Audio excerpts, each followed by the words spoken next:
I'd like to call the meeting to order. May I have a motion to excuse board member Dr. Hino for the board meeting due to illness? I need a motion and second, please. So moved? Second. All in favor, please say aye. Aye. Motion's 4, 0, and 3. Abstain. Right. Okay, so Daniel, please call roll call, please. President Mrs. Say, Present? Vice President Mr. Nishi, Present. Clerk Mr. Noyola, Board Member Mr. Beach, Present. Board Member Dr. Eugenio is ill, Board Member Dr. Rios, Board Member Mrs. Yu. Here? Thank you.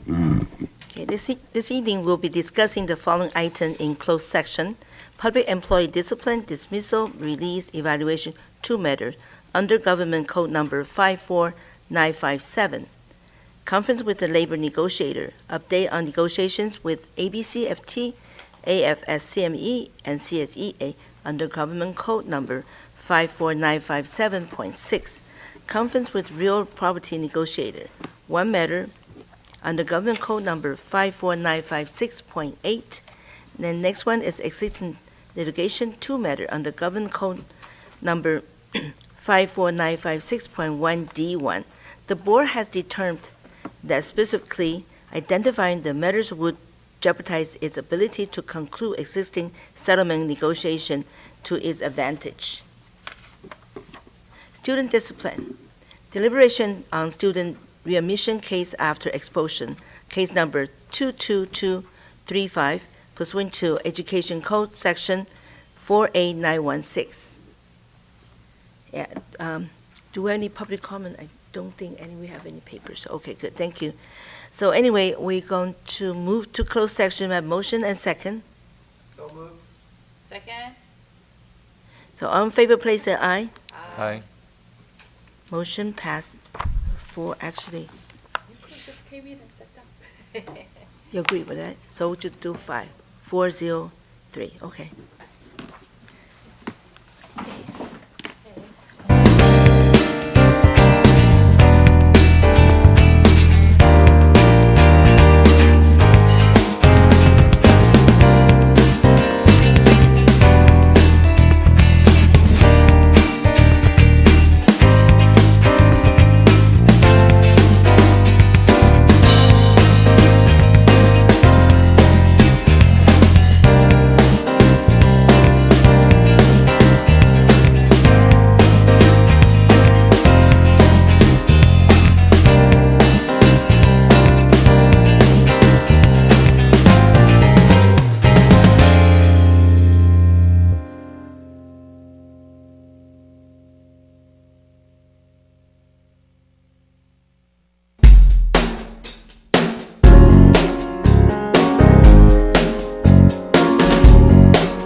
discussed.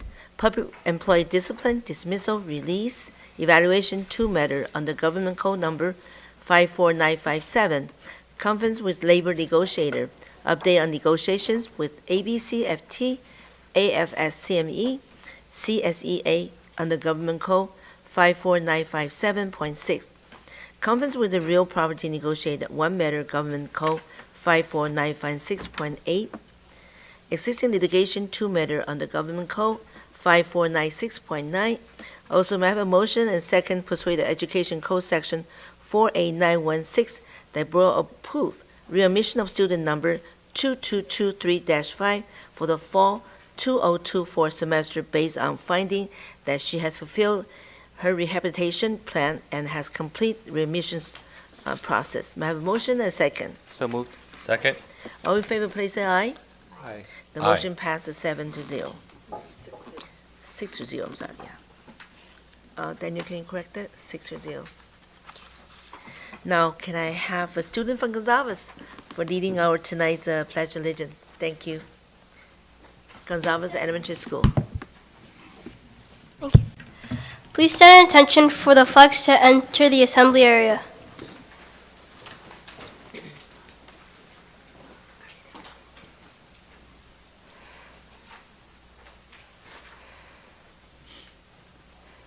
Put your right hand over your heart. Ready, begin. I pledge of allegiance to the flag of the United States of America and to the republic for which it stands, one nation, under God, indivisible, with liberty and justice for all. Please wait for the flags to exit the assembly area.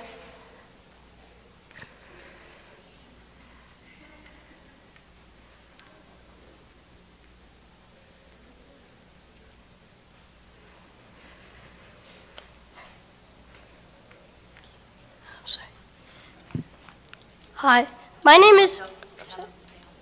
Oh, you may be seated. Thank you. Sorry. No, that's okay. Hi, my name is RJ Ligo, and I am the Gonzalez Elementary Student Council President.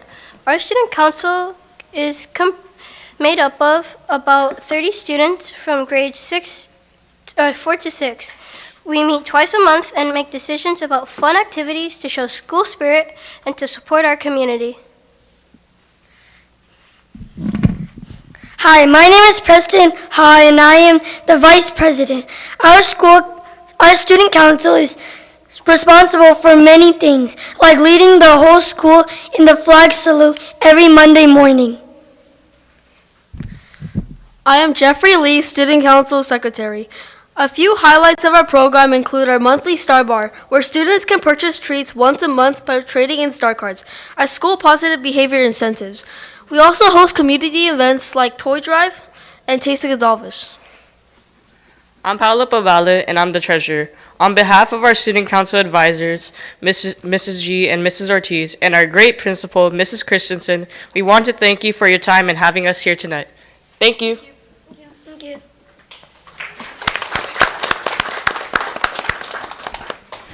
I do want to thank you, Gonzalez Elementary School, especially under Dr.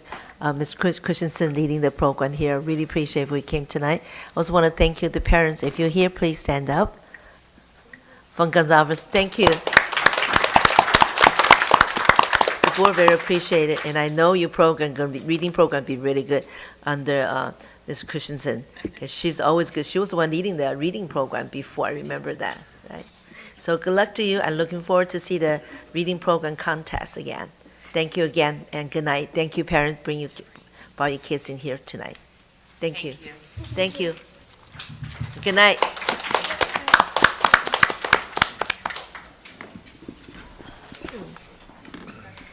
Next one will be our presentation, and tonight we have introduction of 2024 to 2025 Student Board Representatives. Dr. Zillow. Thank you. I'm excited for you all to meet our student board representatives this evening. And so I think the best way to do that is to have them come up by school. They can introduce themselves and tell you a little bit about themselves. And so we'll just go alphabet with Artesia High School.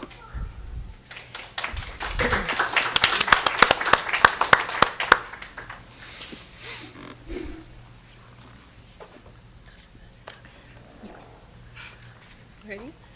Hi, my name is Kyla Baltazar. I am your 2024-2025 Vice President of ASB, and I'm also in the dual committee, and I'm a cheerleader at Artesia High School. Hi, my name is Jasmine Limiak. I'm the Renaissance President at Artesia High School, and I'm also a senior. Thank you. Thank you. Next, we'll meet our Cerritos High School representatives.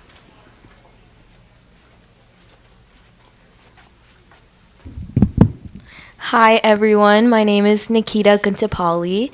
I'm a junior at Cerritos High School, and some of the activities I'm involved in this year are I'm a part of our amazing MUN program. I'm also the president of the Business and Economics Club, and I'm also heavily involved in UNICEF. Thank you. Hi, my name is Dia Baichin. I'm a senior at Cerritos High School, and some things I'm part of on campus is I'm the Secretary General of our amazing MUN program, and I'm also president of our UNICEF club. Thank you. Next, Gar High School.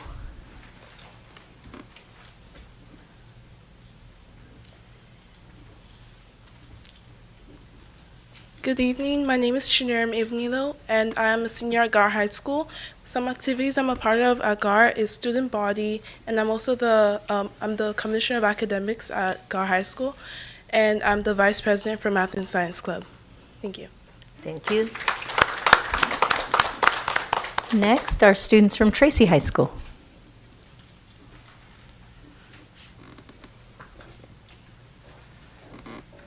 Hi, my name is David Hong. I am a senior at Tracy High School, and an activity I am part of in Tracy High School is the dual enrollment program. Thank you. Thank you. Next, our students from Whitney High School.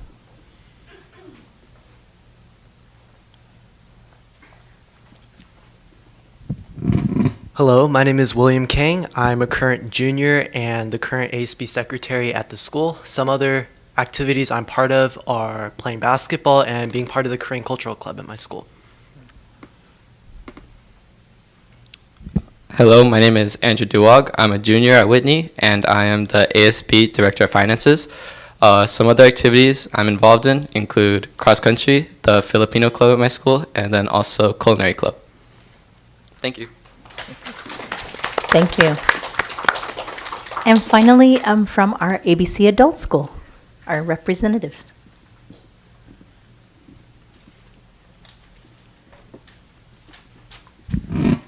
Hello, my name is Chris Kempf. I'm a former teacher with Paramount Unified School District. I remember I've seen somebody there before. And I guess I'm a senior of a different sort, a retired teacher. And my wife and I currently participate in some of the exercise programs that the adult school afford us. And it's a great benefit, not only physically, but it's very important for people of our age to have and maintain those social connections, and even expand them if we can, as we're in the retirement years.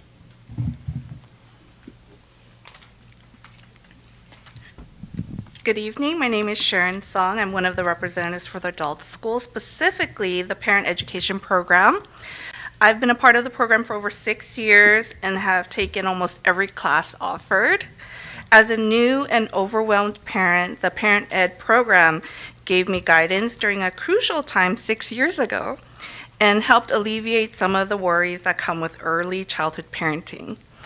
It has continued to provide an invaluable educational resource for me in a safe and versatile learning environment for both parents and children. I'm extremely grateful for this program and all involved in making it possible. Thank you for this opportunity to serve as a representative, and I hope to further promote this outstanding program and one day see my own children bring their children to the program as well. Thank you for your time. Okay.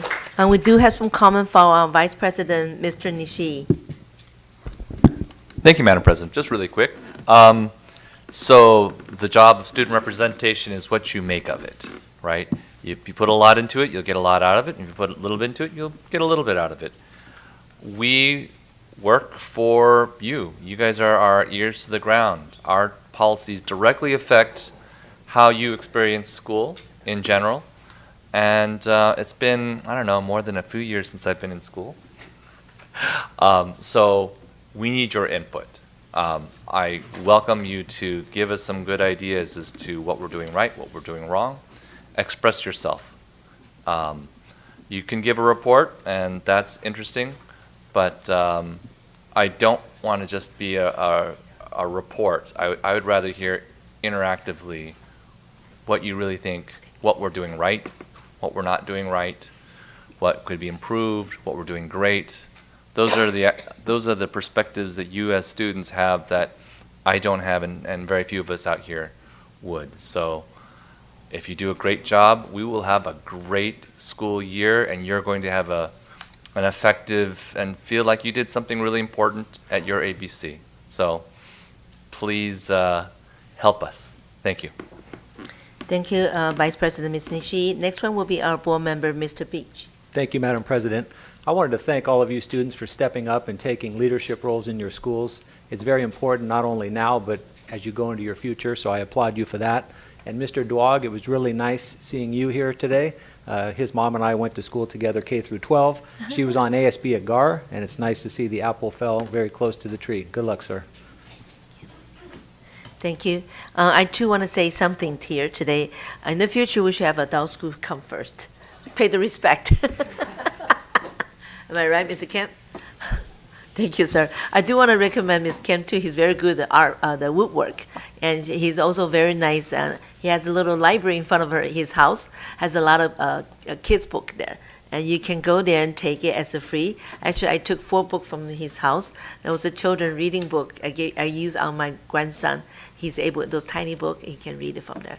I want to thank you so much. In woodwork, he's the best. I saw the table in the front of his house, and thank you though for joining the adult school. And I know sometimes we also see each other's in the adult school program there. Yes, we take class together.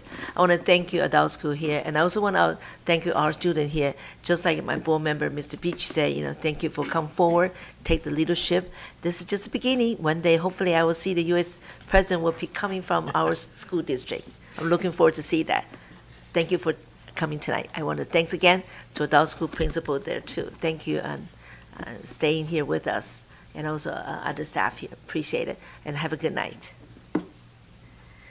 Okay, so next one will be our support for student family, and we do have 3 staff here will be sharing the teaching and learning. One is Dr. Luis, Director of Secondary School, and second person is Dr. Lozano, Director of the School Services. And we have Dr. Ha, Director of Spatial Program, leading by Dr. Castro. Dr. Castro is 4 years now. Thank you. Oh, the spotlight. Thank you. I'm trying to do my best to take Scott's place a little bit, so excuse the double duty. Tonight, we're presenting information that directly relates to our LCAP Goal 2. Goal 2 in our LCAP is specifically around connectedness. And so tonight, we want to share with you information regarding how we can help connect our students and parents to various resources in ABC. And I'm very proud to introduce Dr. Myra Lozano, Dr. Ricardo Lois, and Dr. Evelyn Ha, who each have a part in ensuring that we are achieving the goals of our LCAP, specifically around connectedness. Hello, everyone. Good evening, Madam President, Mrs. Say, Vice President, Mr. Nishi, Board Clerk, Mr. Noyola, Mr. Beach, Dr. Rios, Miss Yu, our cabinet, Dr. Zietlow, our superintendent, and our audience. We are very proud to be here today to talk to you about the supports that we have for students and family. What we would hope you can see is that the supports that we do provide do tie into our mission and our student portrait. As the Director of School Services, it's been our mission to really look at the whole child And we want all our students and services to provide a safe, supported, engaging, challenging, and healthy environment for all our students. What we have here is the different supports that we do provide. And under my department, we do have health services. And so we do have credentialed nurses. They do provide a variety of services. So as you can see here, these are the state mandated screenings that we provide: vision screening, hearing screening, special education health assessments, and of course diabetes management and any other health support that they may need at the site. Our nurses really play an important part in fostering academic outcomes by ensuring the health and preventing illness in our schools. We have our ABCUSD clinic at Burbank Elementary. And the clinic actually provides immunization and TB tests, especially for students with Medi-Cal or those who may be uninsured. We are also very proud of the partnership we have with the Family Health Care Center of Greater Los Angeles. They are now a part of our ABC Community Center right by Fetty. And they do have a doctor that provides services there Tuesdays and Thursdays, and we have shared this information with our entire district, with all the schools, and they do accept insurance and, of course, Medi-Cal as well. They do provide general medicine services and soon pediatrics and then women's health as well.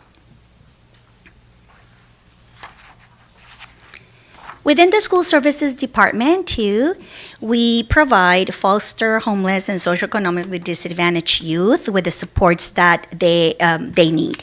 We have our ABC Community Center that is also located at Fetty Academy. And there we have our community liaison, Ms. Martinez, who by appointment is able to provide supports to our students. And these may consist of a variety of basic needs to ensure school success. Families may self-refer, but also our mental health professionals at every school are able to provide a referral for services. We also are very proud of the partnership we have with Baby to Baby, Cerritos Optimist Club, the Chamber of Commerce, and the Suit She Foundation, who also provide support for our ABC Closet. Within specifically foster and homeless youth supports, we do have our district social worker, Ms. Tina Porter. And then at the school sites, all our MHPs, as we call them, mental health professionals, they are the site liaisons for foster and homeless youth. We have to protect students' rights, and we are able to provide support, advocate for their needs, and so they get priority for before and after school programs, tutoring support, transportation assistance for eligible students. This is in addition to just bus transportation. And then, of course, any referral that they may need for family mental health or housing assistance. My department as well, we make sure that we are encouraging and supporting a positive learning environment. And so within that, our students have access to social emotional learning curriculum. We have support for all our teachers on positive behavior intervention and supports. Restorative practices, and of course we are able to offer supplemental and intensified support regarding behavior. Then we move to student wellness, mental health supports. So again, the support of our mental health professionals here is very, very important. We have mental health professionals in all our schools, 1 in elementary and middle school and 2 in high school. And through their services, they can provide school-based counseling, skills development lessons, check-ins, crisis intervention. Of course, all of these services are with parent permission, but they are a big part of offering support for our students and the adults that are serving our students. and I think this is my last slide, but when it comes to also student wellness, as a district, we have Care Solace support, and this support is actually coordination of services for students, their families, and also our staff. And so we've offered this service now for, I want to say 3 years, and it's actually something that parents are taking advantage of, and it is confidential. And again, our MHPs or our administrators at the sites are able to refer for this service, but parents can self-refer as well. And I have now Dr. Lois coming in.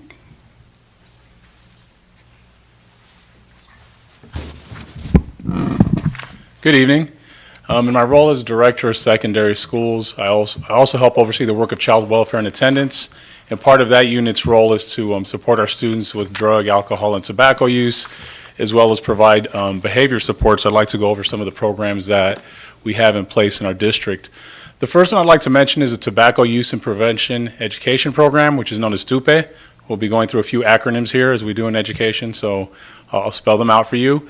And that program is provided by the LA County Office of Education, and it's led by Diana Singh. She's a mental health professional that works with our child welfare and attendance unit.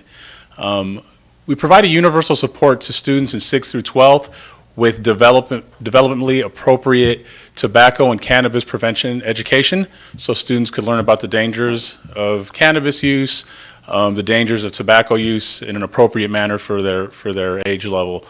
Also, for students that may be struggling in that area, we provide supplemental and intensified supports through Ms. Singh. She could provide group counseling and individual counseling for students that are struggling with use with those substances. Then we have programs that have been in our district for, well, I've been in the district for about 20 years, and these programs have been around for 20 years. The first two are the PATH and STAY program. PATH, the acronym represents Pointing Adolescents Towards Health, and STAY is Smoking, Tobacco, and Youth. PATH is focused on drug and alcohol use, and STAY is focused on tobacco use.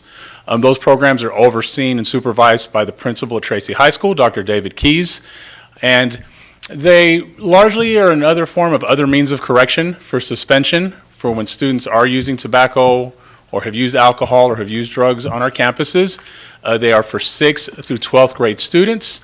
As another means of correction, when a school refers the student to the program and the parent agrees to the remediation, they go into the program for a set amount of days, they receive education, and then they return back to their school. Again, this is the form as an other means of correction as well as an educational support for the student and an intervention. And again, it prevents a suspendable offense. Now, we also have the STEP program, which is one of our behavior support interventions, which is also seen by the principal of Tracy High School, Dr. David Keys, and that's an other means of correction for fighting and physical aggression. So if two students have a conflict, if they have a schoolyard fight or a fight at school or an aggressive incident, and they're in 7th through 12th grade, that's an error there, my apologies, they will receive another supplemental curriculum to try to ensure that they resolve their issues, that they learn some mediation skills, and they don't have issues again at the school site with aggression or fighting. So those are some of the programs that we help support in child welfare and attendance. And then I'm going to turn it over to Dr. Evelyn Hudd, the Director of Special Programs.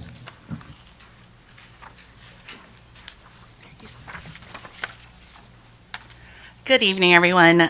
So I am representing special programs, but also by way of academic services. So Dr.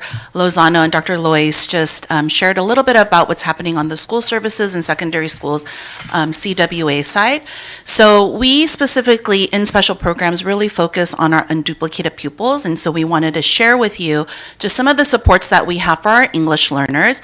And you can see as part of the title here that we also want to shift away from just English learners, but really tapping into the assets of having another language and calling our English learners multilingual learners. So that is something that we are working towards because it is an asset, it is a strength for our students to become biliterate, and so that is something that we are focusing on. But specifically when students enter into our district and they are taking the home language survey upon enrollment, they might be identified as having another language. And so one of their first contacts in our district is the Language Assessment Center, which we call the LAC, that is housed at Willow Elementary School. And this is where students and parents, families will go to receive the initial assessment for the LPAC. So our staff there, we have several community liaisons who work from the LAC, and they do meet with our parents, providing them information about the LPAC, which is the state assessment, and also about the EL programs and services that we do provide in our district. We also have the support of English learner counselors, and as you can see here, it is based on our EL enrollment and needs at our sites, but their primary function is to really connect our students and our families to the school supports, making sure that they have course access, that these counselors are working with our students to develop a 4-year or 6-year academic plan. And as we now also have some of our English learner counselors at many of our elementary schools, it's really to bridge that gap between the home and the school to ensure that our families do have that support. They know who to turn to when they are trying to access some of the programs and services at their schools. This year, we're really proud to announce that our Saturday school focus, that we will be having some Saturday school opportunities, and it will be a focus on English learners. We will have, some of our teachers that we will enlist to support this program, and so we will be providing some more information on those opportunities in the near future. And we have also had the Language Excel Summer Program in several years past, and that is specifically for our middle and high schools, specifically for our English learners who need extra support in the summer. We also have the Migrant Education Program, which is now under special programs. And I know that, many times our Migrant Education Department does come to give some updates about the great things that they're doing. And you can see here just the variety of resources that our parents and our families are able to access. Some of them you can see that our Saturday school that is going to be starting in a few weeks. They're getting ready for that. And that is an awesome opportunity for our students to be able to continue and expand their learning throughout the week. And then you can see also here there's various counseling supports. They get to participate in tutoring, speech and debate. There's a new financial literacy club that will be happening with Migrant Ed. And then they do focus a lot of their activities and supports for parents. So there is a parent advisory committee, and then they have conferences and workshops for our parents to participate if they are part of the Migrant Education Program. We also have our early childhood programs. This is in conjunction now with our elementary curriculum team. And you can see here some of the programs that we provide, from Tracy Infant Center to State Preschool, and then our federally funded program, which is Head Start Preschool. And I'm very happy to share that most of the spots have been filled. That there are, especially at Tracy Infant Center, there is now a wait list for that program, and State Preschool and Head Start Preschool have very limited spots. So it's great to know that our families are taking advantage of these services, especially in light of TK. Now we have more 4-year-olds joining our elementary schools in TK. We were kind of worried about losing our 4-year-olds, but now we're having an influx of 3-year-olds participating in our early childhood programs. And so you can see the Child Development District Office West information here. So for families, if they're interested, we are always taking applications. And so when there's a spot open, families can take advantage of these programs. Of course, you have expanded learning programs, our infamous ABCXLs, and you can see just some of the wonderful things that we're doing, and I'm very proud to share. I just asked the team about the numbers, and the current enrollment in ABCXLs right now is 3,845 students. So I know that there has been kind of Mr. Nguyen's kind of push to 5,000 students, but already from last year, we ended the year at 3,100, and so, just over the summer, we've grown another 700 students in the program. So the team is working very hard, and there's a lot of new things that they're going to be looking forward to. Specifically, we're bringing in the Rising Voices. It's kind of an extension from the Diversity Book Fair that will be taking place during the after-school program, where students will engage in read-alouds during the ABCXL's time, and really trying to align more literacy with our after-school program. And then they're also going to be bringing in culinary arts, which is new this year. And so some of the other pieces there that we have been implementing this past year, and then we're hoping to continue to strengthen those enrichment activities. And then we also have our parent engagement. So we know that our partnerships with parents is very important. as part of the Homeschool Connection, and so we do have several advisory committees, which we call PAC. And so at the district, we have our two specifically that are required by the state and federal, by federal funding. So we have our LCAP Parent Advisory Committee, which we call LCAP PAC. And last year we had 2 meetings, and those were very well attended. We had over 60 parents at each of those meetings where they reviewed the LCAP possible goals and the actions. They provided input, and it really became a community where, you know, the parents were able to get to know each other, to collaborate with each other. And so this year we are expanding to 4 meetings, and our first meeting will be in October. And so we are in process right now of asking our school sites to give us the names of those parent representatives so that we can go ahead and invite them to participate again this year. We also have our District English Learner Advisory Committee, which we call the DLAC, and that is specifically for our parents of English learners.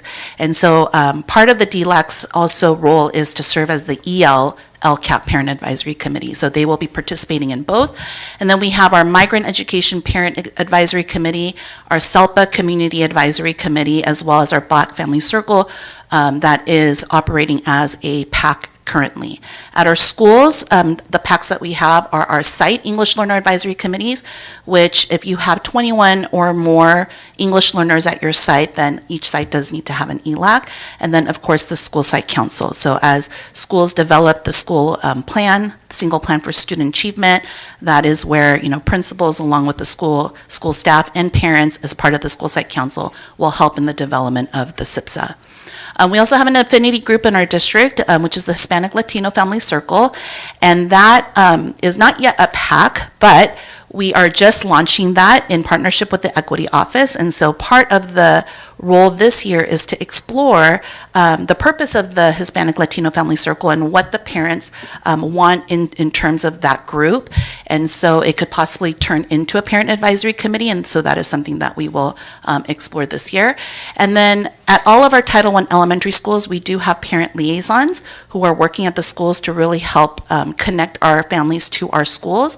And so we're very happy that that support is there for those schools. And then, of course, at our schools, we have other opportunities like PTA, booster clubs, foundations, and parent community clubs. So we definitely encourage our families to get involved, whether it is at the site level or at the district level. And that concludes our presentation from our 3 departments. And so we do encourage our families that they're watching this presentation or they happen to see this presentation online. If they have any questions specifically about their school, that they can contact their child's school and find out about the different opportunities. But then also at the district, we do have opportunities available as well. Thank you. Thank you. Now I'm open to the board. Do you have any questions? Any sharing? So I do have first one, the board member, Mr. Beach. Go ahead. Good evening. Just one quick question. I noticed the Hispanic Latino Family Circles and Infinity Group, they make up about 50% of our population here at ABC. What would be the process to make them become a parent advisory committee? So that is something that we're going to be working on. We have our first meeting with the advisory committee. Well, it's not the advisory committee, I'm sorry, the planning group next week in partnership with the Equity Office. And so those are the things that we will be talking about, and specifically what is the role of a parent advisory committee, and so going over all of those things. So that will be in process this year. Okay, thank you. Thank you. Next one, board clerk, Mr. Next one will be our board clerk, Mr. Noyola. Thank you, Madam President. I actually have 2 questions. Well, first, thank you guys for, sharing all these amazing supports for families. These are, so essential for, the academic success of our students.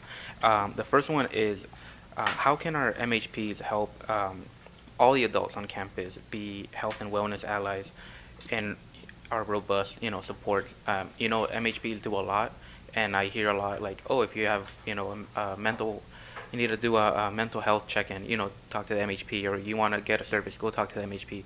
Is there a way that we can, help empower, the teachers, the classified staff, so they can all be allies? And thank you for the question. So I think it is very important to understand when we are discussing climate at our schools, it is everyone's job, right? So we like to pinpoint, especially for our parents, the availability of our MHPs or the parent liaisons because they're easily available for them. But our message to our staff, all our schools have caring adults, right? As soon as they enter, sometimes we may think, well, the secretary is just the secretary. The secretary is the first person that greets our students if they came in. Sometimes when they get sent to the nurse's office, they have to see the secretary first as well, right? And so the message actually that we give our entire staff is that all of us are caring adults, but we know the structures so that everyone knows who to refer to who, right? And it doesn't mean that I'm the teacher and I don't know, I'm not gonna, talk to a student, but I am going to refer you to the right person so that we can make sure that they get the appropriate support. So do know that we continue to ensure that all the staff, and I think our classified staff, everyone, that takes care of our students, our SIAs, our supervisors, noon supervisors at recess, there are actually opportunities that we've given them in the past to attend different professional learning that will empower them to know, how to ask for help or what to do when they do see a student that may look like there may be something going on.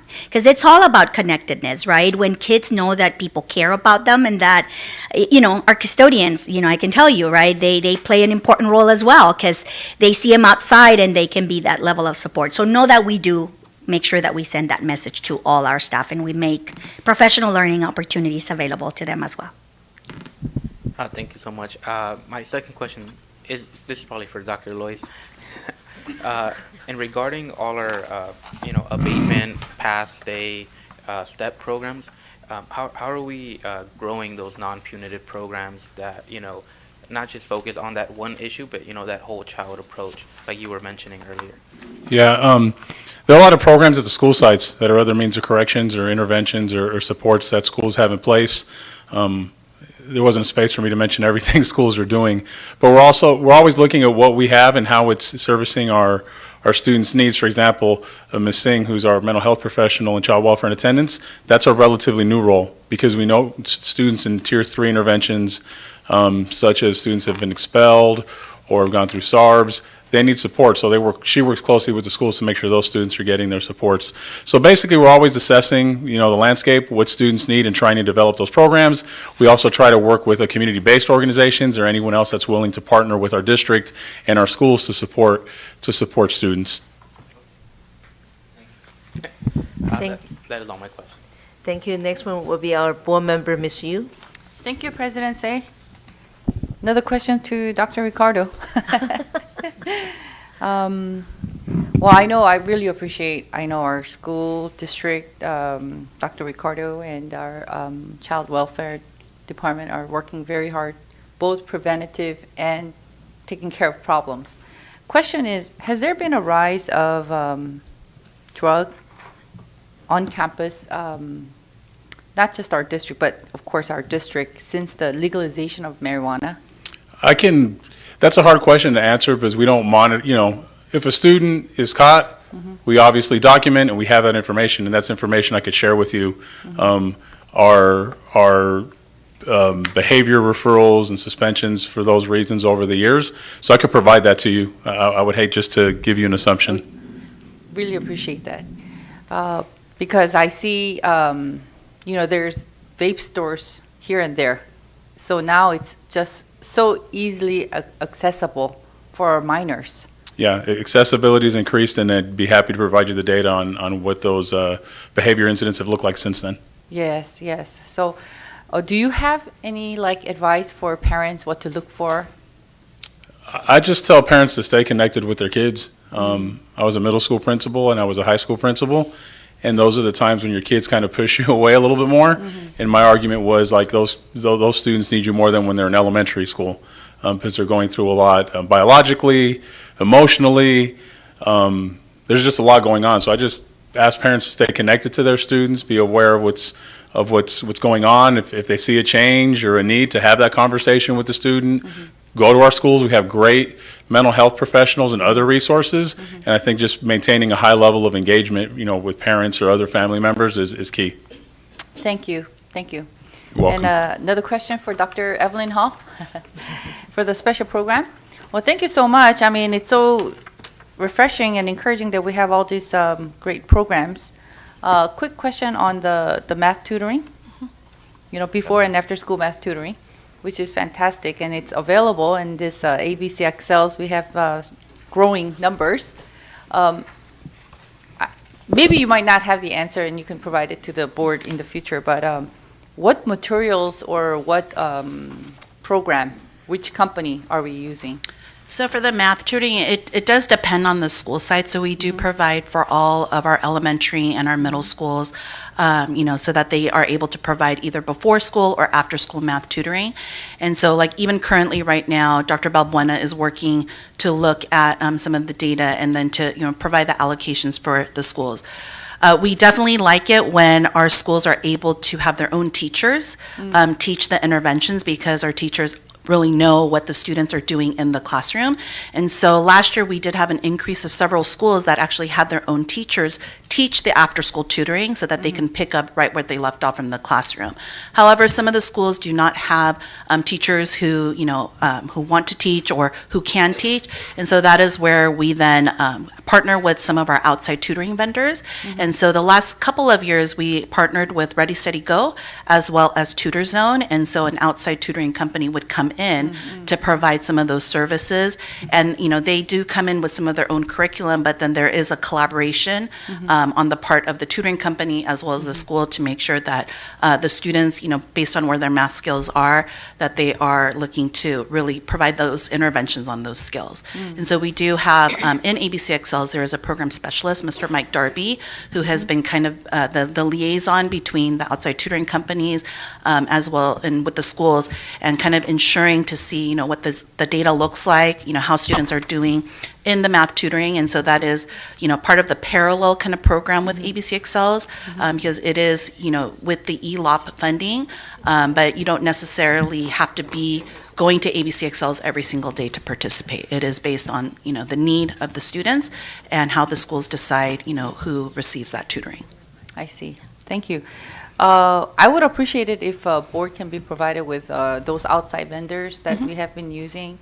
And also, do we have enough funding to consider curriculum such as like Kumon or like Inopi? Those are like proven, very simple to use, and something like that I think would, just provide a great opportunity for, students.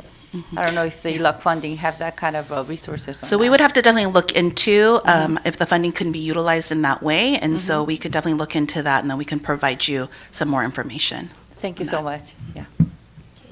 Thank you, Board Member Ms. Yu. The next one will be our Board Member, Dr. Rios. Thank you. I do have a couple of questions, but yes, we've talked, I know Board Member Suyu and I have talked a lot about the impact that tutoring can have, but it's not just any tutoring. It has to be research-based and it has to be quality. First of all, let me celebrate your work. Student services, I know how hard you work, and you end up having to, as was mentioned earlier, also deal with a lot of the problems, but also build those strong foundations for student support. Speaking of behavior support, I just wanted a little bit more information about what is available. We keep hearing post-pandemic about how teachers are really dealing with unprecedented situations, and so I'm just wondering what that looks like here at ABC. They're going to have you to talk. I think both of us will speak on this. So I think, the foundation is the clarity of expectations with our students. So this is where the PBIS comes into place. And so what we do, we have created community of practices. So to really revamp and look at our practices and look at the reality of what we're facing. So it is true that post-pandemic, we have had an influx of students that have experienced, trauma. And it's important for our staff to have that understanding, to be able to provide the appropriate support. So we continue to work with our schools and their teams to have these community of practices where we're looking at what we're doing, what we've tried, have we improved, what are changes that need to be made. Because, for instance, right, when we were looking at our PBIS implementation and now, considering the needs that we see, if we have younger students, right, do we have the appropriate matrix that students that are still not reading can actually make sense of, because now they have pictures instead of just words. And so we continue to work as well with our secondary principals to make sure that we have those conversations, and we want to learn from them, what is working and what is not working. So I think in our district, we've done a really good job to really find out, okay, what is the reality, and then from there begin to measure and then find those best practices. So restorative practices, it's something that we're going to continue to work now with the equity office as well to continue the training for all our adults. But I think it is just important to understand that the adults on campus, right, are having a better understanding of these research-based practices, and it's also the modeling of those, and then how do we bring our students to understand that together we can make, a better school climate within our schools. So that is work that continues to happen. And the SEL curriculum, for example, it's a part of it. So all of these pieces make the bigger puzzle in the picture. Dr. Lozano said it well, but it's basically having clear expectations. I know there's a lot of talk about the erosion of student behavior, but we still have policies and expectations which our schools teach our students. And I think post-pandemic, this district has been positioned well to support students, just with the investment in mental health professionals before the pandemic, and the addition of things to social emotional learning curriculums, the other means of correction systems we've already had in place. And that's not to say we don't continue to improve, because that's our job, to continue to improve and provide better and more effective services, but it's just to do the work. And again, from a secondary perspective, to look at things like PBIS, which in many ways sometimes is largely thought as an elementary or a middle school framework, but thinking about how do we push that out into our secondary schools, into our high schools, where students are learning the expectations, being recognized for their success, and being intervened at appropriate times. It's just continual work. It's hard work, but it's work that's always been done in education, as you all know. And I would say this, because we hear so much about students. We have great students. Students are better than ever. They're caring. They're politically minded. They're equity minded. We have great students, not only in our district, I think across our nation. We just hear everything that they do now. If everybody knew everything I knew at all times, I don't know if I'd be here, but they live in a different context. We have great students and great teachers and great staff. Thank you for pointing that out. And yes, and that's why it's more important than ever to make sure that situations are taken care of effectively and efficiently, so that there is a lot of learning going on in all of our classroom. If I may add, I think another piece that we can attest to is the collaboration that is happening, right? And so I want you to know that at the sites, our administrators or teachers, as soon as we find out that there is a need, people do come together. So they're reaching out to our departments to say, hey, okay, let's go ahead and take a look. Let's look at the whole child approach, right? And really find out what are the barriers, or what are the areas, what is working well, and what are the areas where we need to improve. So I want to give a shout out also to our staff, because they have been also alongside with us saying, okay, what else do we do to support our students, because we all want them to be successful. Great, thank you. Something else I wanted to talk about also is I'm very happy to see the Saturday school programs for English learners. We know that is a group that struggles, so I'm excited to see what how that plays out. Good job. I also wanted to ask, we heard a lot about the programs that are in place for students when they, make a bad choice perhaps, and there was mention of programs that have been in the district for decades. I think that, I know I heard it at least from one other board member, we want to know if there are any innovative programs or new programs being put in place to address issues like vaping. I know there were several years ago, we had like a Saturday session where we were told about how important it is for us as a school to take the initiative and to take proactive measures to inform students of the dangers of vaping. So I'm just curious as to what new program exists about that. One of the things we've put energy into the last few years is the way our TUPE program is structured. We're really excited to have a mental health professional helping coordinate the program so she could build individual relationships with each elementary, middle school, and high school to see what other sorts of supports can come in, what kind of supplemental curriculums, what kind of supplemental organizations could come in to help with those pieces that are specific to the school site. We do have a budget through TUPE, which allows us to work with schools in that way. And working with Dr. Keys this year, something that we've discussed and we're very interested in doing is looking at the curriculum that's in PATH, STAY, and a STEP, because again, it's a little bit antiquated, and to see what research-based curriculums are out there that could be interjected into those interventions, right? Because we can't keep the same curriculums we've had in place for 20 years and expect them to be effective. We want to see what's out there that's research-based and effective for our students at this point in time. So those are some of the things that we are specifically looking at. And also, making a connection between TUPE and the PATH and STAY interventions, because there's a natural connection there to hopefully to make those programs more robust. Thank you. We know awareness works, right? I mean, look at smoking. Yeah. It's almost non-existent. Not totally, but almost, hopefully. Thank you. Don't go. One last, well, the last one is just Hispanic Latino sounds a little redundant. Is there a reason why we're using both names? Could bring that to the diversity committee and have them vote on one? Preference Latino, but that's me. Well, we will bring that up and we will let you know. Thank you. But thank you. Good job. I do want to make some clarification here. Some people may not know Dr. Lozano is in charge of the Director of Elementary School Services, and Dr. Lewis is Director of Secondary, which is including the middle school and the high school. So any question related to elementary school, talk to Dr. Lozano. Anything middle school and high school, will talk to Dr. Lewis. In special education, definitely some Dr. Ha. I have a couple questions. I like the new versions called multilingual learner, which is really good. It's really hard to change that. I know people still talk about English learner, and I like the new word for that, just for a while. And a couple issues, I don't know you guys can answer to me or not. The vision test, why we don't do TKK and second and fifth and eighth instead of third and fourth, 7?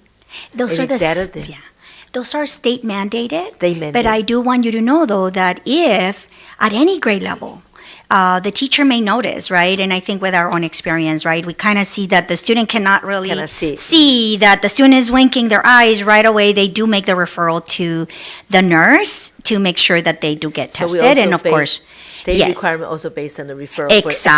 Exactly. Also, parents sometimes do share with us, right? I have a concern. Is this something that you can? And the nurses look into it, and then of course report to the own parents. doctors to have eye vision Yes. check again. Okay. Yeah. So another question, real quick one. The TB test immunization. I know we had the Family Health Care Center. Actually, one is located on Howing Garden area, 250th Street area. But do we have any, that's at far end, the Hawaiian Garden area, do we have anything on the other side? You know, like Nemus area, do we have some kind of health center there too? Because you can't, we know some parents had transportation issue, especially the area that I'm overseeing, Noah area, they do have some issues on that matter.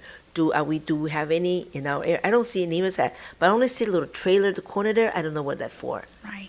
So at this time, our ABC Community Center is located by Fedi Academy, but we actually do have Miss Sylvia Duarte, who is also helping us with agency referrals, and one of her tasks is to continue to connect with additional services within our community so that we can have even more providers that we can actually share with our families in all areas. The clinic, the ABC clinic at Burbank, it's the one, of course, that one is not a medical clinic, but it is just for immunizations and TB testing. But we will continue to seek partners in all areas so that our families have easy access. Spending more for the emergency, yeah. And Tzu Chi, I really want to mention here today, they've been in contact with me. They did a lot of service to our district, not just financially, and they also donate our clothes and tax write-off, how to return tax. And I really want to recognize them. They're here tonight. tutoring support. I think I emailed to Dr. Castro about this. A group of students came to forward, talked to her about they can do. I think the group, I just asked them about it. And this group is called California Social Resource Database. And this is a group of willing to the private tutoring, especially regarding the nutrition and health mental. I hope you guys contact them again. This is a free service. This is our graduate student went to the college and graduated, would like to do some service in here. So please follow up on that matter, because since they want to do the service, might as well use them too, especially for elementary school. And they did it before. Yes, we will follow up with them. I'll send it to you too. Okay, I am, so one more last question. And I want to thank you improving the student number from 3,100 to 737. 3,800. 38, yeah. Thank you so much. I should suspect that. Yeah. If I had any question, I'll send it to you. I asked you. But otherwise, I asked too much question tonight. But I want to thank you so much for you three provide such wonderful services and let the people know. And I know our board member Beach and Mr. Nishi, and they love to post it to help us kind of, not just only you folks to let the people know, but we also trying to do the advertisement for our school service, what we have and what the parent can seeking, the information from our end. We'd be glad to do that service for you folks. Again, thank you so much for staying tonight and present your wonderful information to all of us, the detail. Thank you. Do we have anything? No. Okay, so thank you very much. So now is approved agenda. May I have a motion to approve the agenda for regular meeting of September 3rd, 2024? I need a motion and a second. So move. Second? One by. Second. Thank you. All in favor, please say aye. Aye. Motion 6-0. May I have a motion to approve the minutes of regular meeting of August 20, 2024? I need a motion and a second. So moved. Second. Thank you. All in favor, please say aye. Aye. Motion passes 6-0. Thank you. Now is my report. It has been busy few weeks since our last board meeting, which is full of the back to school night events for us. August 21st, attended Neal Elementary School back to school night event.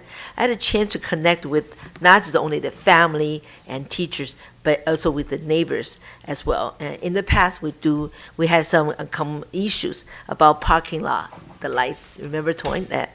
And I'm so glad that issue was resolved. I think Board Member Beach and Mr. Nishi will also be aware of that. So I want to let my colleague know the problem being solved, the lights being dropped, and the really good things about that house actually belonged to one of the gentlemen, and her daughter-in-law right now live in that house, and she and I are working in the toddler program. So, and when I met her, I was so excited, and she's really good. And so we talked about that. She said, "Yeah, the light has been improved." So I want to thank you to Toyn and take that business well, and so the neighbors not have that much issue for the house, the lights anymore, the parking lot.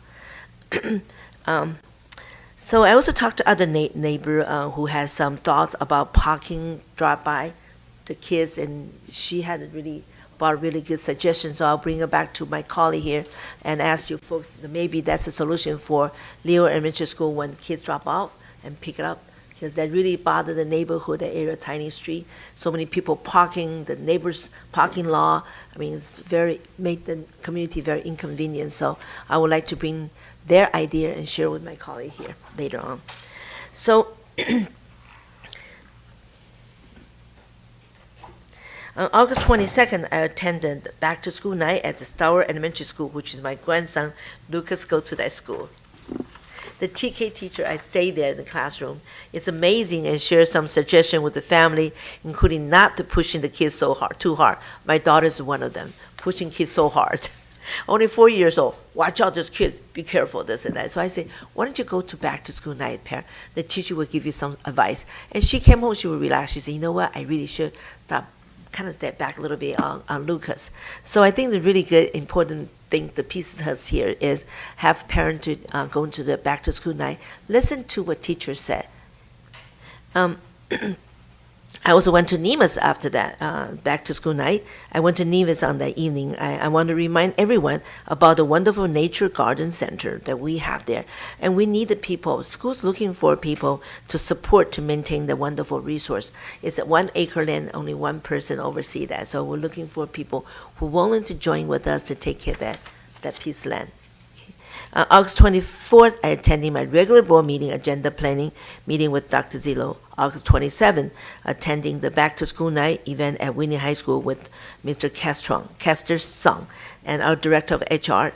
We visited classroom to classroom, and it was great to see many teachers and staff and that I know and the new one too. So I introduced myself to them, and also meet a many parents, including our former board member, Mr. Polido, and he has his kids in the ASB program, so I met him over there in the classroom. At last board meeting, we heard several residents about the issue, and I'm glad I have a chance to talk to Dr. Zillow, and she has shared with me that most of the problem has been resolved. I want to thank you, Dr. Zillow, immediately. I want to thank her for her staff for their speedy response. So the biggest news that I have is that we welcome a future ABC student to our family, my new baby grandson just born last Thursday. And so that includes my report for the president report. Now it's back to our superintendent, Dr. Zillow. Thank you. Been a little bit busy since our last meeting. In the area of shared vision of learning and growth for students, I was able to participate in the opening of attendance support meeting with our counselors and mental health professionals, as well as a meeting with all of our assistant principals and deans. And then I was able to attend the first session for our principals who are in their second year with us in their Compass 2 program, and the work that we will do with them to help coach them and help them lead their schools well. In the area of building a collaborative culture of teaching and learning, I was able to work with our ABCFT partners through our PAL Council, and we met to talk about this year's work with principals and their representatives this month in September. I then spent a full day at Whitney High School, going to classrooms, meeting with students, as well as on the 27th, I spent the day with Tetzlaff Middle School, and then on the 30th, I was all day at Cerritos Elementary School. So getting a good picture for what instruction is looking like and meeting our students and gathering what learning is like for them and what helps them in their learning. In the area of collaboration with families, I was able to attend the back to school night for Willow and Burbank Elementary Schools, as well as Cerritos High School and Tracy High School. And then we are preparing for our ABC Community Expo. That will be on Saturday, September 28th. And so we're working to prepare a time where community resources will be there. Families will be able to learn more about our schools and the supports we offer, as well as we'll have our college and career fair for our students, and some workshops for parents on college readiness and things you need to do when you're in that year where you're about to apply. So we're looking forward to that.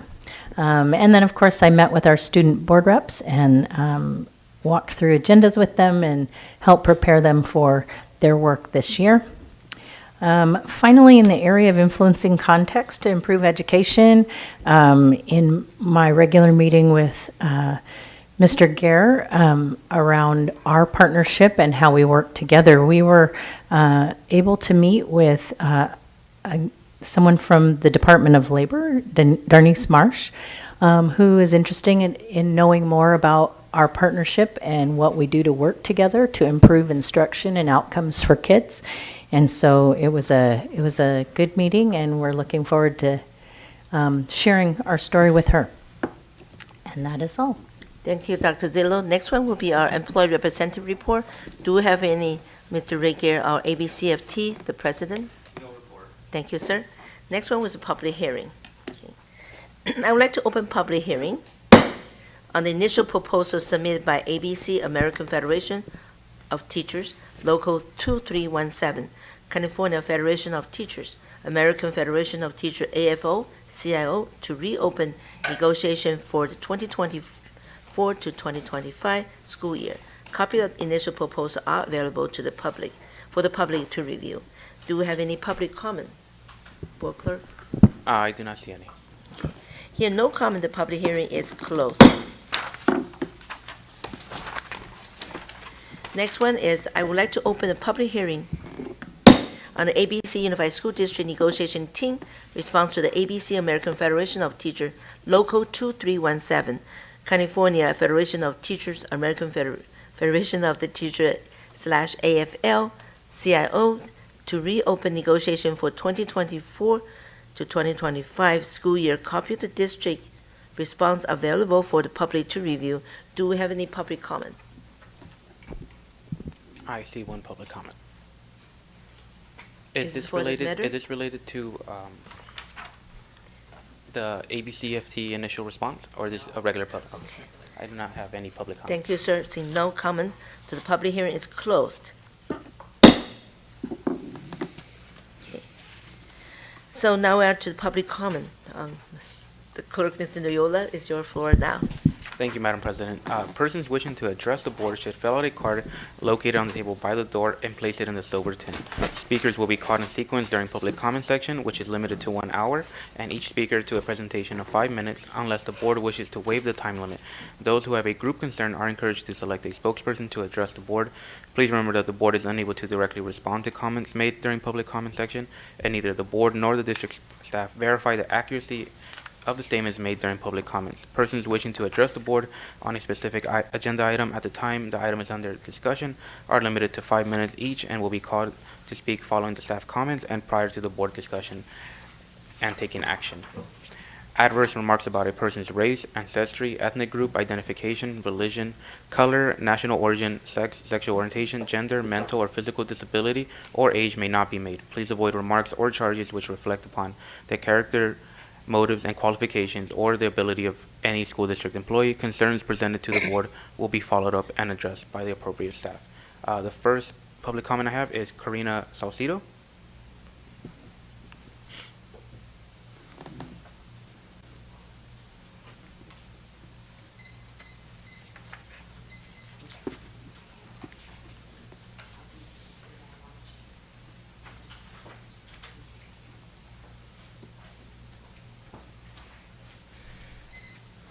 Good evening, President Say, Dr. Zietlow, and board members. My name is Karina Salcedo, and I'm a parent to a fourth grader at Nemus Elementary School.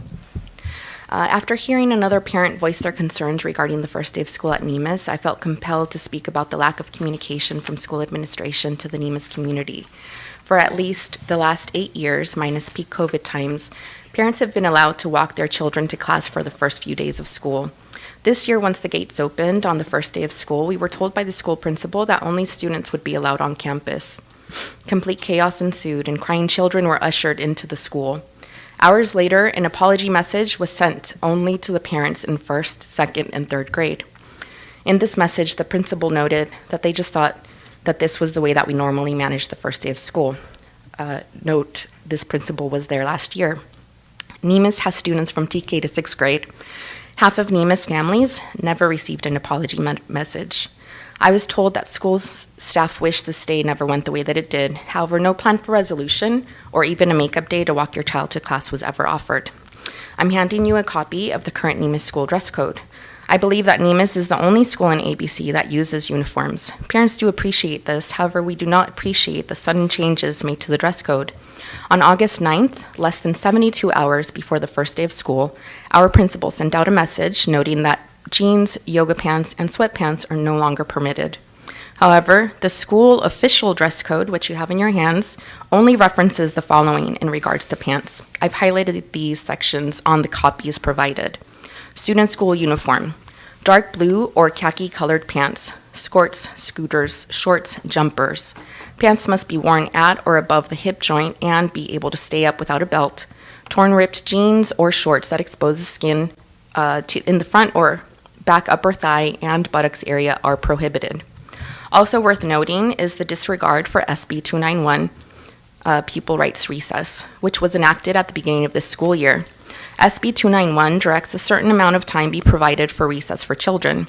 It also prohibits staff members from restricting student recess unless there is an immediate threat to physical safety or of the student or their peers.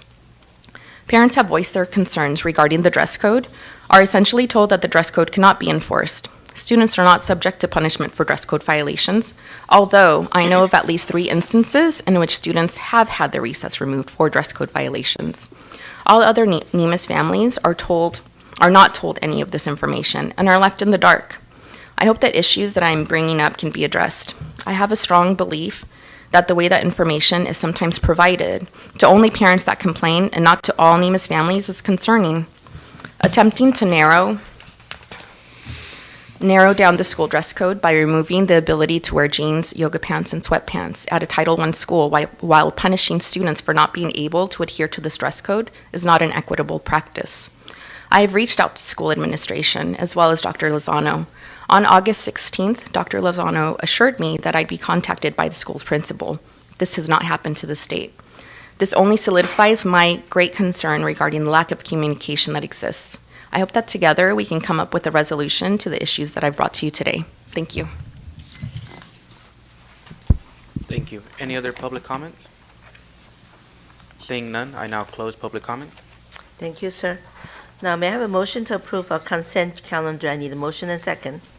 So moved. Second. Is there anyone who wish to remove any item to be considered separately? If none, all those in favor? I don't see anybody, right? No, okay. So if none, all in favor, please say aye. Aye. The motion passed 6-0. Now we'll go to the action item. Okay. I want to remind my colleague, if any vote is not anomalous, and call for a roll call for vote. So the number 1 is 1.1-8. My motion to approve request to contract with the educators striving to provide data collection, professional learning, and district-wide and site-level analysis of employee well-being and reason for retention in 2024 to 2025 school year. Need a motion and second. Thank you. Dr. Zillo, please. Thank you. In working with our union partners, we are very aware that as we go into uncertain budget times, that what you can control is the climate you live in, the culture you create. And so what we're looking to do is gather and better understand from a new generation of teachers what they like about working here, what kind of supports work well for them, and make sure that what we're creating moving into the future will keep our employees here. Okay, thank you. Ms. Noyola, do we have a public comment for this matter?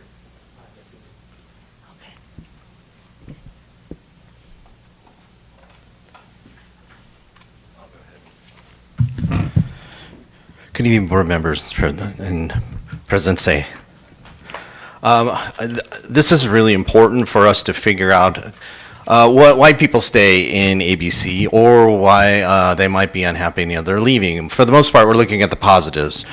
What's happening in districts across the country right now is if there is a climate that's not good, okay, a climate that is going through struggles, what happens is you have people leaving the district in droves, and so once your administrators start to leave, then you lose all your institutional memory, your leadership, and then shortly after that, you have your teachers starting to leave in droves, and we're seeing this in districts all around us, and so this is to really look to the future and to do some pre-planning so we can keep this collaborative culture going and make sure that we're looking at mental health of not only our students, our parents, our community, but also the employees of ABC. So retaining people for the long run saves money, saves training time, saves training money, and we always want to. It's always nice to get people from other districts who have been trained in other districts and they come here and they see a different kind of culture, and we always want expertise to come here, but we also want to harness the expertise that we have here and not leave them to go someplace in another district. And so I hope that you vote positively for this because it's important for the future of ABC. Thank you, sir. Now back to my board colleague. Do we have any? Now back to my board. Now, do we have any discussion about this matter 1.1-8? See none. All in favor, please say aye. Aye. So motion passed 6-0. Now, next one's a 1.2-8. May I have a motion to approve community member and student appointment to Board Advisory Committee? I need a motion and a second. So moved. Second. Okay. I'm going to call Dr. Dr. Ha, as the appointee to the Diversity, Unity, and Equity Board Advisory Committee. Go ahead, Dr. Ha. I apologize.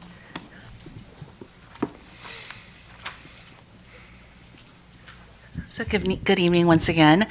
So thank you for the opportunity to be part of the DO committee. And I will be representing the management, and so I'm very excited to be part of that. And Dr. Rios, back to the presentation, we will definitely, hopefully, talk and discuss about our Hispanic Latino Family Circle. And, I will be working with our equity officer as well as Dr. Castro on just some of the things that we will be doing to really expand equity in our district. Thank you very much. you. So, do we have any public comments? I do not see any. Okay, thank you. Any discussion from my board colleague here? Seeing none, congratulations and thank you for taking that position. So, I need a vote for pass or not. So, all in favor, please say aye. Aye. So the motion passed 6-0. That's okay. Now back to the, now down to the 4.3-8. May I have a motion to approve the 2023 to 2024 unaudited actual financial report? And the motion second, please. So moved. Second. Thank you. Mr. Nguyen, I wait till long to, for you. Now it's your turn. Thank you, sir. Go ahead. Thank you, Board President Say. Good evening. Tonight, I am presenting to the board the district's unaudited actuals for last fiscal year, which is the fiscal year ending June 30th, 2024, the 23-24 fiscal year. By law, Education Code 42132, we have to submit this report to the county on or before September 16 of 2024. So it's here for the board to, for your consideration and approval before we submit it to the county of Los Angeles and to the state of California. This is unaudited actuals, meaning that we have closed our books and we have submit the report to the board and the county. After this report, the auditors, the external outside auditors will come in and audit our books, and by January, they will report to the board their audit report. So this is, again, a capture or summary of last year's financial activities for the districts. So beginning on page 78 of your book, your board book, revenues for last year for the general fund total $346,118,219, of which $256,432,283 was unrestricted, and $89,685,936 was restricted. So it's annotated in the two columns there. Total expenditures was $335,313,755, leaving an excess of $10.8 million. Now we have other financing source and use, meaning transfer out to other funds for deferred maintenance items or capital outlay of $7.4 million, leaving a net change or surplus of $3.4 million. 1.2 of which is unrestricted and 2.2 is restricted. So we are ending the year with a fund balance of $102,179,670. Again, of which $22.6 million is unrestricted, but 79.5 is restricted. As I mentioned this before in here, the restricted money is the money we receive in advance. It must be spent on students in future years, and we have to plan to spend the bulk of it in the next 3 years. So in the next 3 years, you will see that will be spent down every year to support our students on the programs that you just heard today from our directors. So moving on to page 79. So what is in the restricted portion of the fund balance? what programs are we looking at? And as you can see here, it's ranging from the Expanded Learning Opportunities Program, which is the Excels program, to money to be used for classroom materials, art and music block grants, special educations, routine restricted maintenance. So all these are restricted funds, and it must be spent for those purposes. So listed out on page 79. Your bottom line unrestricted fund is the very last number on page 79, is 28,395,418,000. That is what we have in unrestricted fund balance. About $28.4 million at the board disposal. Not the $22 million on top, because we have $6.5 million from another fund that's to be used for academic uncertainty. So it's $28.4 million in unrestricted general fund. As we close the books on June 30th, 2024, last year. Again, these are last year's financial activities, right? So to sum up, last year we had another positive year. We closed the book with a positive ending fund balance in both unrestricted and restricted programs. As you recall, last year was also the last year the state without a deficit budget. That was the last year that we had an 8.22% COLA. Moving into this year already, you have approved the budget in June, which is expected to have a deficit spending in both unrestricted and restricted moving forward because of our 1% COLA that the district received with declining enrollment, but that's in the current year. That's my report, Board President Say. Thank you. Do we have any public, let me see my, do we have any public comment for this matter? I do not see any. Okay, now I'm going to open to my colleague here. I do see one. Right now is our Vice President, Mr. Nishii. Go ahead. Is that you, right? Yeah. Thank you, Madam President. So it sounds like it's a pretty good report, so thank you, Tuan. Looking at the restricted budget on page 79, $8 million is for the ELOP. Is that going to be coming next year also? That is correct. Great.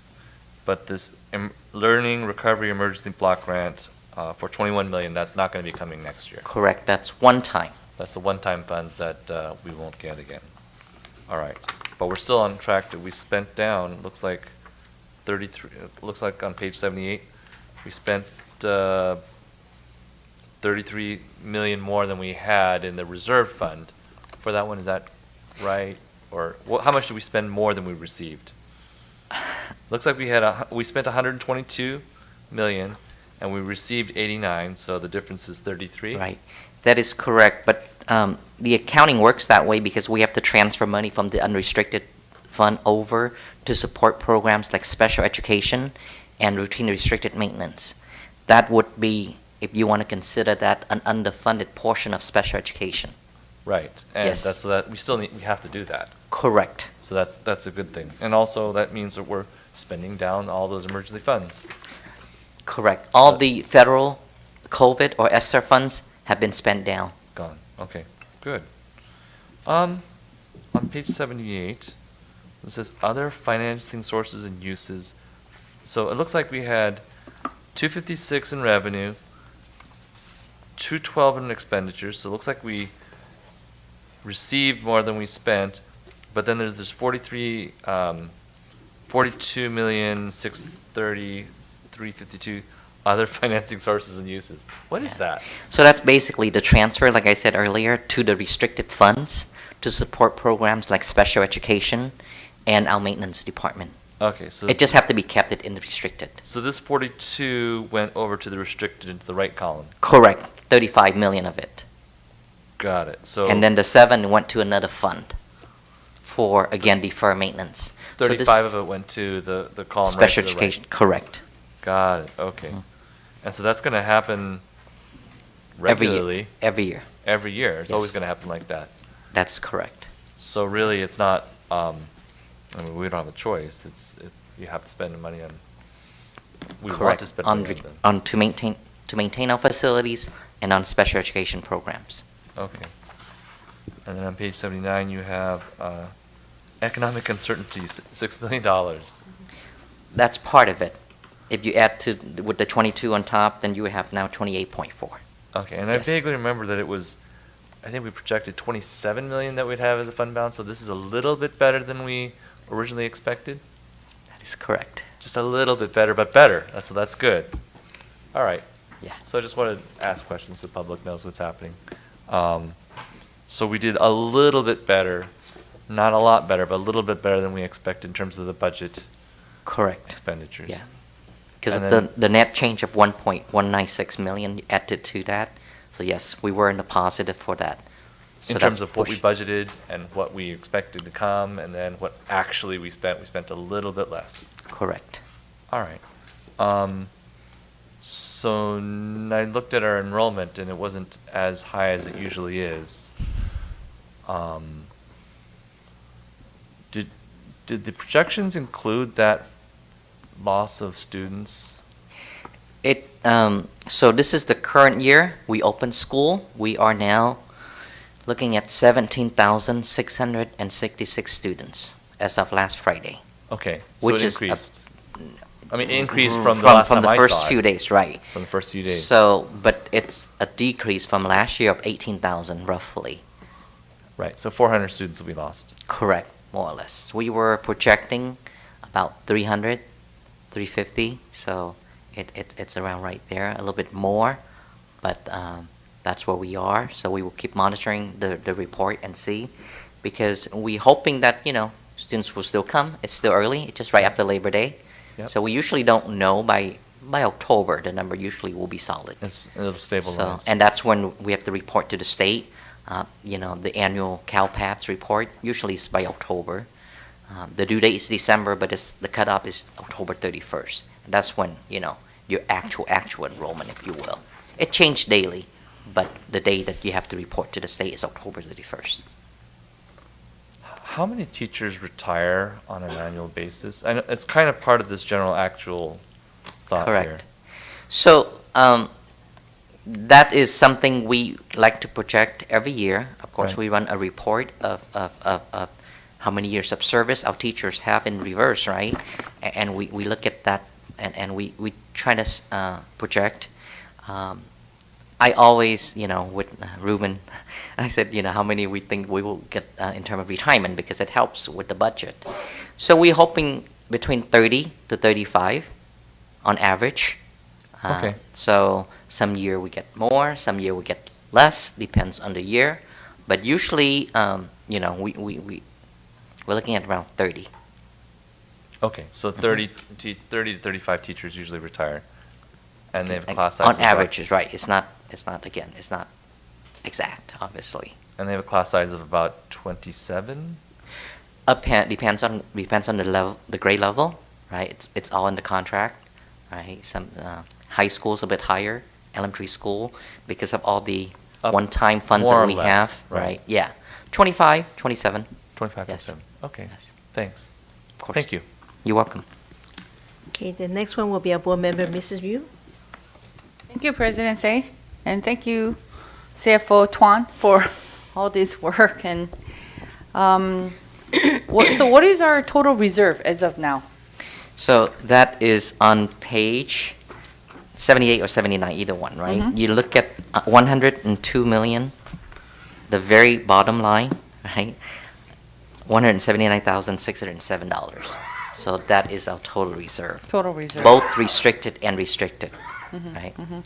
So So it's important to point out that 79.5 that is restricted, meaning that the state and the federal government tell us how to spend that money, Mhm. what to spend that money on, who to spend it on, and what you can buy or purchase with, how to use the money. So Not- that money not the has to be local school used. board. So Yes. that's not really our reserve, Correct. right? Your true reserve is on page 79, Mhm. where it say total reserve at the bottom, Mhm. the 28 million, Mhm. 395, 418. Mhm. That is the district true unrestricted reserve that the school board has total control over. So compared to our nearby districts, What is the, this reserve? Is it average, above average, below average?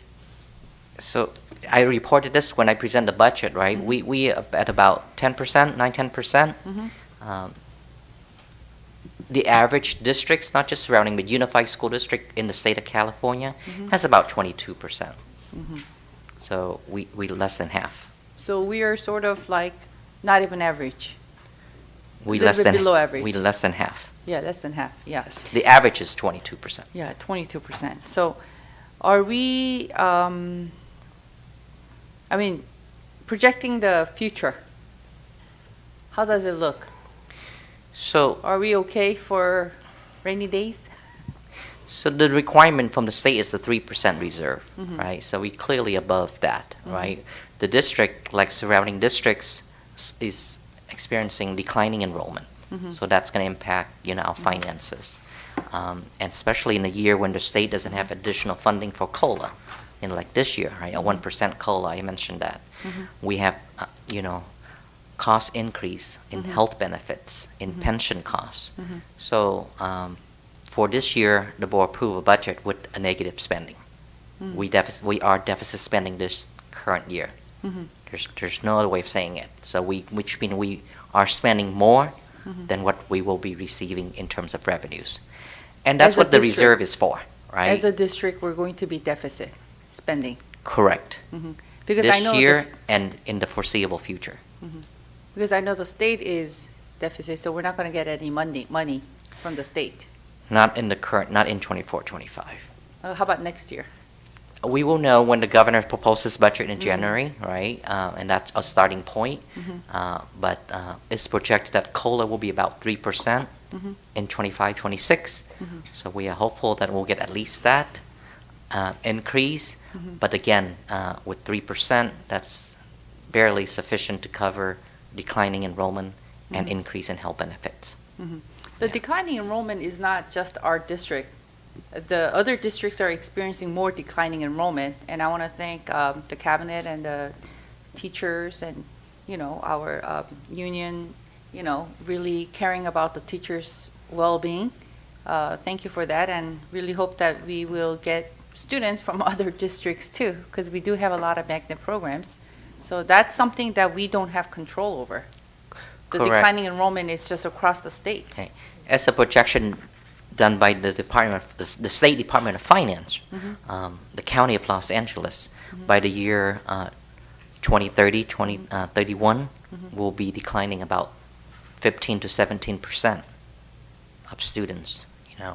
The same factors that I've shared with the birth rate, housing affordability. Mhm. Many factors. Yeah, but birth rate, housing affordability, and the net decrease in population Mhm. in the state, but that's a minor part. It just the two main driving factors will be birth rate and housing affordability. Mhm. So our district has to be creative in terms of really coming out with some solution to offset, and how to strengthen our district. I mean, I think so far, whenever we had that magnet programs, we did get a lot of, students from outside the district. I guess the challenge is, sometimes the other districts don't release the students. That's a challenge, right? Because they Right. face the same problem. How That is correct. Everyone is Yeah. hurting, so Uh-huh. every district is trying to hold on to their Uh-huh. students Yes. as much as they can. Okay. Thank you. Thank you You're very welcome. much. Yeah. Okay, so now I'm going down to the motion, the vote. And all in favor, because we'd had a discussion already, right? 4.3-A, so now I'm going to ask my board member, all in favor, please say aye. Aye. So motion passed 6-0. Item number, action item 4.4-A, may I motion to approve bid award ABC 1658 Cal-Shape Plumbing Project to Centrica Business Solution Services as lowest responsive and responsible bidder. May I motion a second, please? So moved. Second. Okay, Mr. Lewin. Thank you so much. We have received a grant from the state of California to replace toilets faucets, urinals at certain schools. It is required by the grant that it has to be what they consider low-income communities. So the schools that we are replacing are Palms, Burbank, Hawaiian Ferguson, Aloha Melbourne, Willow, Elliott, and Nemus.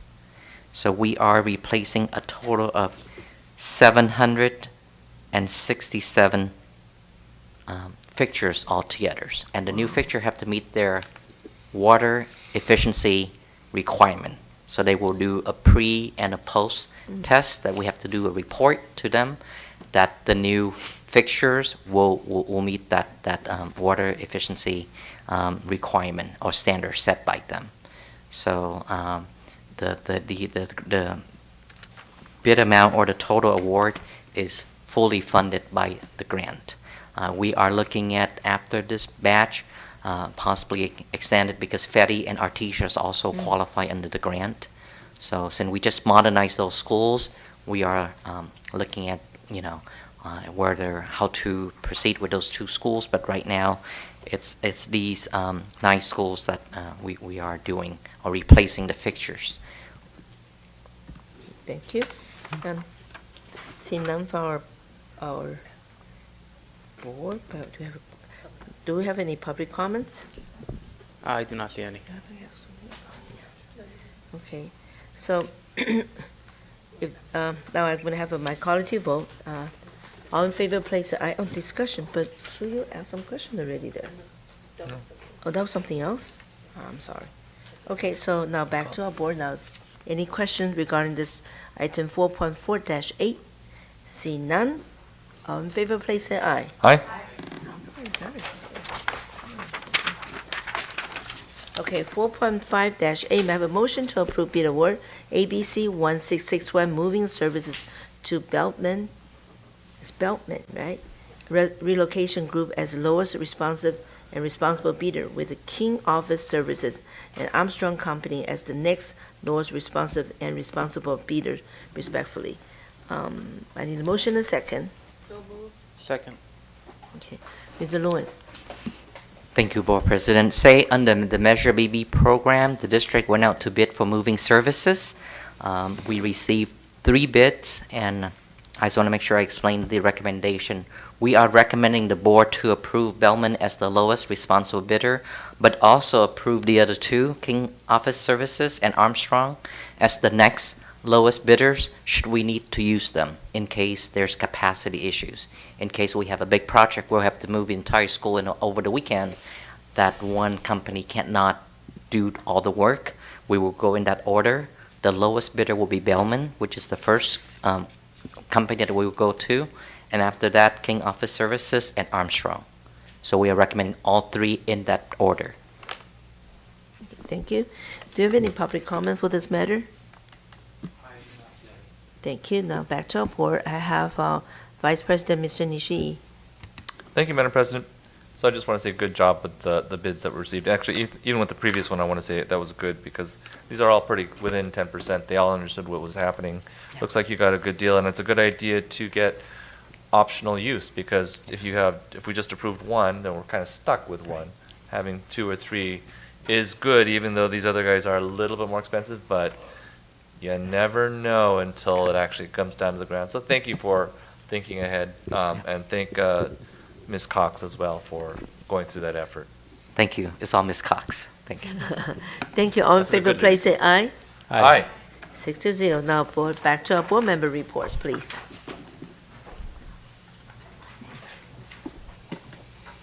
Okay. So I have a board member, Mr. Beach. Thank you, Madam President. I just have one quick comment. A lot of our PTAs and education foundations are doing drives and fundraising to raise money.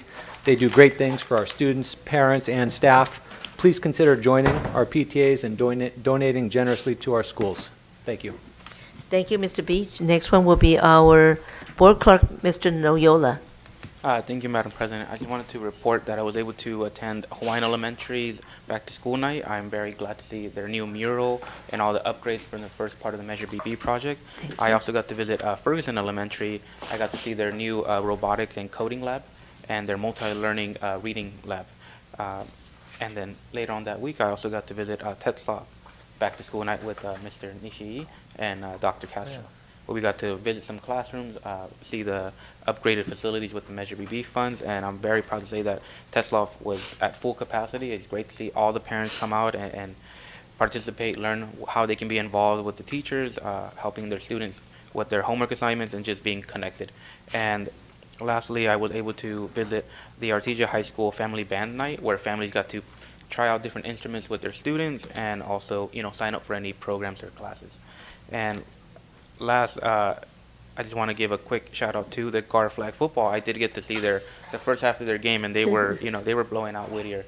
I just want to give kudos to their QB. They, very quick, very quick decision making, and I think they're going to be future CIF champions. Thank you. Thank you for the detail.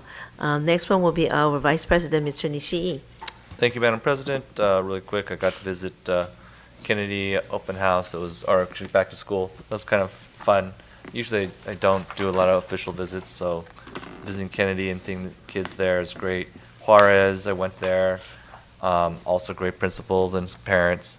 Tetzloff is always a great principal and staff. Cerritos Elementary, they're like going back to family and friends. And Leal, I didn't even know they were having one, and I happened to just walk by, and there it was. And then also saw Madam President there as well, so that was a great experience. Parents, what makes our school the best?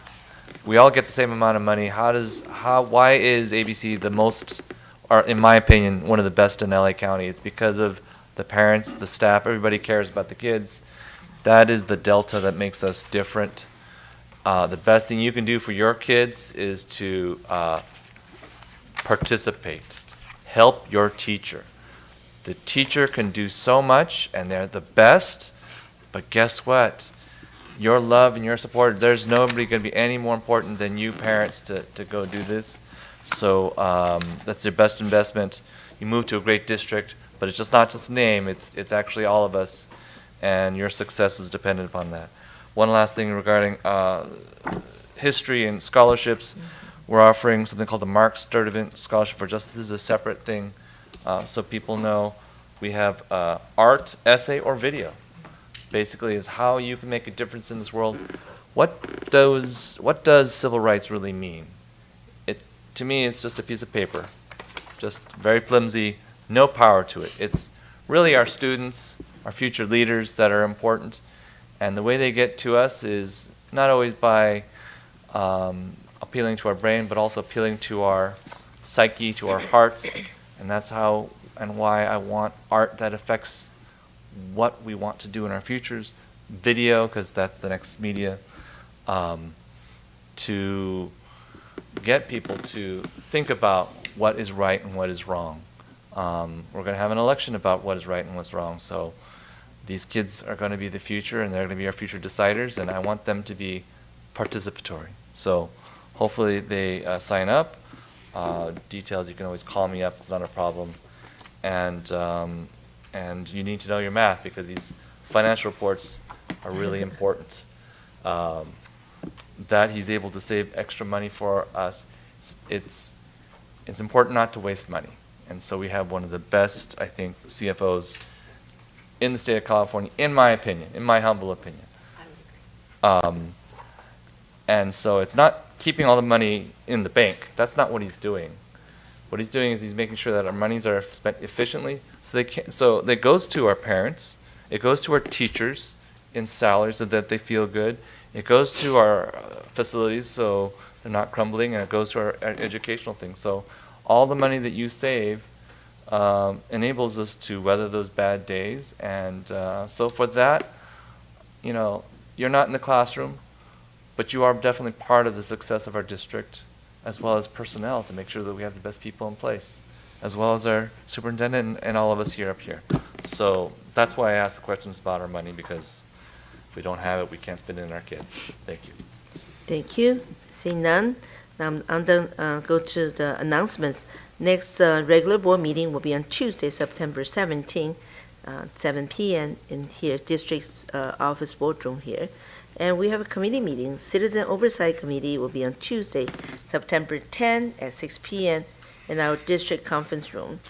Diversity, Unity, Equity Board Advisory Committee will be on Wednesday, September 18 at 5:30 in our district office boardroom. Sorry, excuse me. Finance and Audit Board Advisory Committee will be on Thursday, September 19 at 6 p.m. in our district conference room. Strategy Planning Board Advisory Committee will be on Tuesday, September 24 at 5:30 p.m.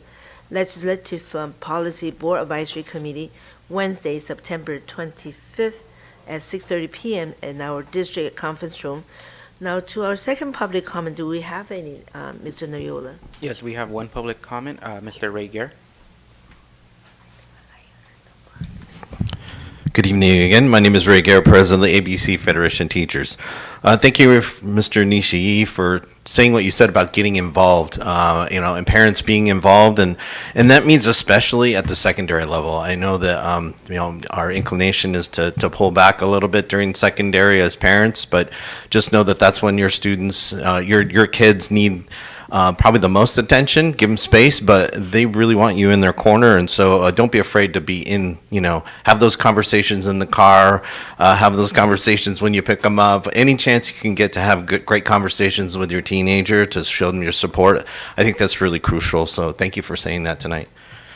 It's just going back to the unaudited factual report that Mr. Nguyen gave tonight about 2023-24. We are a conservative district. We are on the border of Orange County and LA County, and so some would say we're bipartisan. We're purple. We have to, and the union acts that way, and the parents act that way, the community acts that way, and so we have to have a balanced approach to everything. We're not a Berkeley.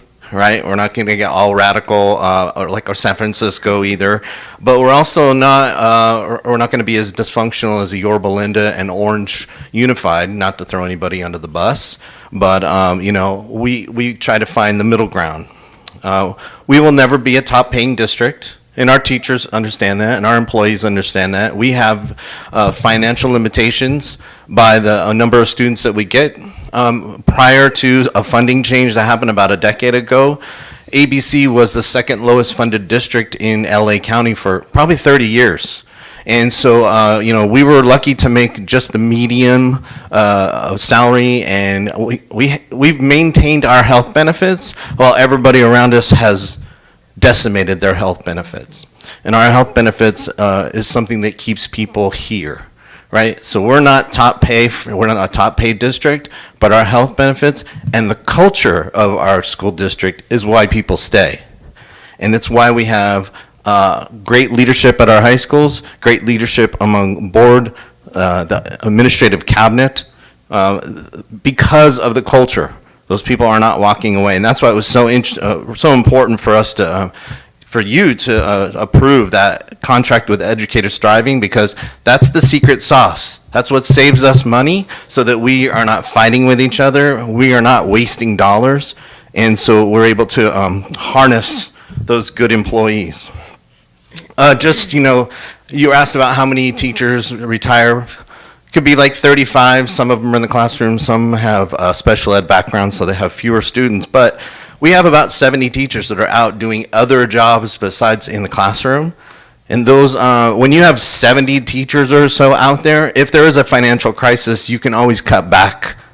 Yeah. We've built those resources for kids. That means intervention specialists. I'm blanking on them, but we have all mental health supports. We have tons of support. Some of them are restricted, but a bunch of those are out because we're spending the money where it should be. Thank you, Mr. Nishii, for pointing that out also. It's about good service, right? So people like to go to Costco because the people who work at Costco like to be at Costco, right? They like to work there. And so we always are working for customer service and excellence. And as we reduce the number of employees, we can be choosy about who we can hire to this district, because there isn't a deep pool of employees out there, or potential employees. It is not 1980 or 1990. We cannot fire our way to excellence. There are fewer and fewer people with great skill sets, and so we need to attract them with the skill sets, and those people with great skill sets that we need here, look at culture. That's what keeps them in. This new generation will walk away if the culture's toxic. And so I want to thank Mr. Wins. He was here in 2007. We did that challenging time together, and we survived. And we had probably, we have more money in a reserve than we did then. And we worked our way through that horrible time. And so, and how did we do it? We did it because the culture here was a collaborative culture, and you make sacrifices when you need to, but you keep things away from kids, and you keep your eye on the main thing. Plus, he's my orchid coach, so thank you. Thank you. Now I move tonight's meeting to adjourn together. I need a motion and a second. All in favor, please say aye. Aye. Thank you. Have a nice night.